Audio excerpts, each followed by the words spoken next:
Hi guys! So for today's video, may itatry tayong isang product. Dahil mahilig ako sa pasta, may nakita akong pasta sa Pure Gold. So nabili ko to sa Pure Gold, 15 pesos. Ito yung Wow Pasta. So dalawa siya.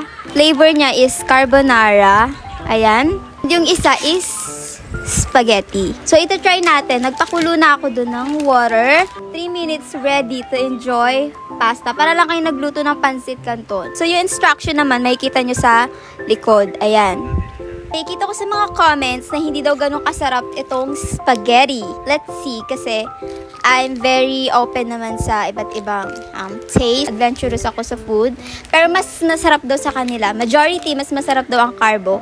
I'm a pasta girly. So, let's try this.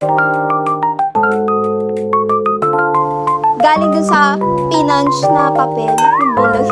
Alam mo yan?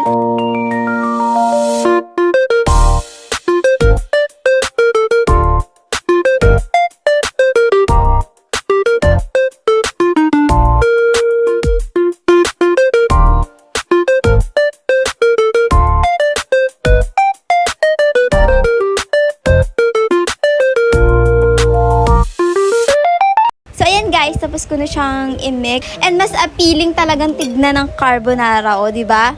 Kesa naman dito, parang yung hotdog niya. So, pero mas okay yata pag talagang nagprito tayo ng hotdog. Sige, spaghetti muna tayo.